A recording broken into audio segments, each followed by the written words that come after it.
જો આપણે દશામાની સ્થાપના કરી નાખી સરસ રીતે. હેલો ફેમિલી, કેમ છો બધા? મજામાં દેશો. તો આજના અમારા નવા વ્લોગમાં તમારું હાર્દિક હાર્દિક સ્વાગત છે. આજે છે મારા દશામાના વ્રતનો પહેલો દિવસ. તો આજે છે પડવો ને ગુરુવાર ને આજ મારા હાહુ રહેશે પડવાના. તો આજે મારા દશામાનું સ્થાપન કરવાનું છે, દશામાની આરતી ને બધું કરવાનું છે ને તો મસ્ત મજાના તૈયાર થઈ ગયેલા છે. તો અમારા દશામાનું સ્થાપન કરવાનું છે એ તમને બતાડીશું, તો વ્લોગમાં બન્યા રહેજો. તો ભાઈ અત્યારમાં છે ને મસ્ત મજાના તૈયાર થઈ ગયા છીએ આપણે, અને દશામાનું વ્રત છે રાખેલું મારા ભાઈ. તો અત્યારે જો સ્થાપના ને એવું બધું કરે છે મારા ભાઈ, તો હું બધું તમને દેખાડી, વ્લોગમાં બના રહેજો.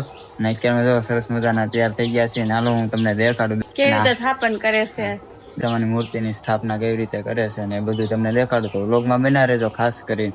આગળ હા. તો સૌથી પહેલા જો આપણે તુલસી માં દીવો ને અગરબત્તી ને એવું કરી નાખ્યું, તુલસી માં ની પૂજા કરી નાખી છે. તો જો ભાઈ અહીંયા છે ને તુલસી માની પણ આપણે પૂજા કરી નાખી છે. અત્યારમાં સવારમાં જો દીવો કર્યો છે, અગરબત્તી કરી છે અને કાકા તો આપણે દશામાની સ્થાપના આપણે આ ઘરમાં રાખેલી છે. તો હાલો હું તમને દશામાના દર્શન કરાવું ને કેવી રીતે સ્થાપના કરીને દેખાડું. તો હાલો દાદાના દર્શન કરી લેવી.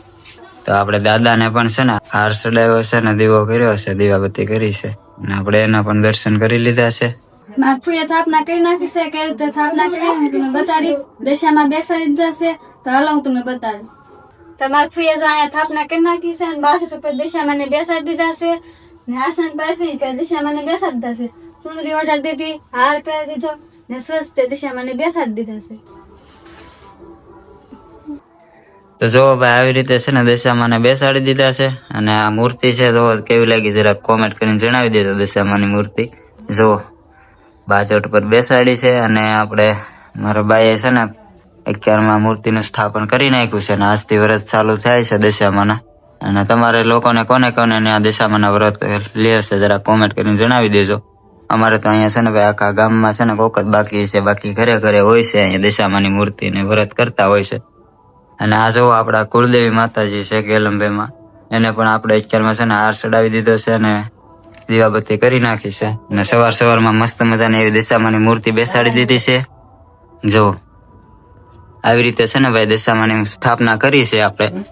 જો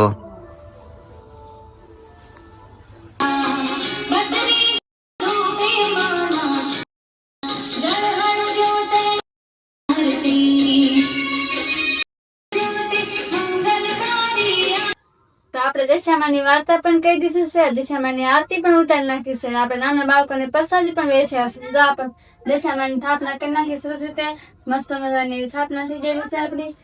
ને અમારી દશામાની સ્થાપના કેવી લાગી કોમેન્ટમાં જરૂર કહેજો. અમારી દશામાની મૂર્તિ પણ કેવી લાગી કહેજો. જો અમારી દશામાની મૂર્તિ એવડી છે. મને દશામાના વ્રત આવે ને તો મને બહુ ગમે. તો અત્યારે છે ને ભાઈ આપણે આરતી ઉતારી લીધી છે ભાઈ, ને પગે લાગી લીધા છે માતાજીને. અને મૂર્તિ જો મેં તમને દેખાડી છે એવી મૂર્તિ છે દશામાની. અને અમારે ઘરે છે ને ભાઈ દશામાના વ્રત રાખેલા છે મારા ભાઈએ, એટલા માટે તેને હવે તો છે ને ભાઈ 10 દિવસ સુધી છે ને અમારે માની સેવા ને એવું કરવાનું છે. બાકી તો તમને લોકોને અમારો વ્લોગ કેવો લાગે જરૂરથી કોમેન્ટ કરીને જણાવજો. અને ચેનલ પર નવા હોય ને તો ચેનલને સબસ્ક્રાઈબ કરવાનું ભૂલતા નહીં, અને કોમેન્ટ કરવાનું ભૂલતા નહીં કોની ઘરે આવી રીતે દશામાં બેસાડેલા છે. અને તમારા ગામમાં કે ગમે ત્યાં આડોશી પાડોશીમાં હોય તો ખાસ કરીને કોમેન્ટ કરીને જણાવજો કે અમારે પણ અહીંયા બેસાડેલા છે. તો અમારે તો જો 10 દિવસ માતાજીની સેવા કરવાની છે. મારા મમ્મી રહે છે, મારા બા દશામાના વ્રત. બાકી તો મળશું એક નવા વિડીયોમાં. ત્યાં સુધી બધાને જય માતા.